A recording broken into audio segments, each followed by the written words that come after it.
นี่คือสีผ้าทุกคนว่าเบิ่งดอกเข็มสีขาวอมชมพูได้จ้ะนี่ตอนเพิ่นพันในบานออกนะจ้ะนี่เนาะสิออกอมชมพู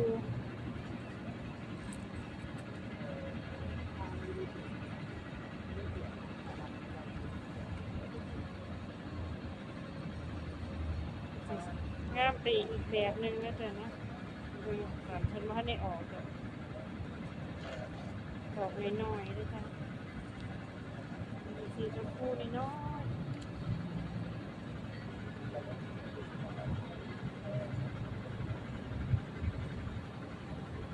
ดอกออกเป็นสีขาวอมชมพูนิดนึงก็สามารถเอาไปปลูกประดับบ้านได้ด้วยจ้ะ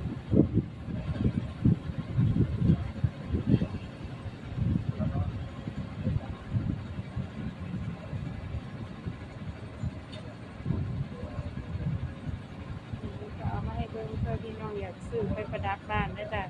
ก็สิสวยงามเป็นอีกแบบหนึ่งเนาะตัวก็จะมีสองสีในดอกเดียวกัน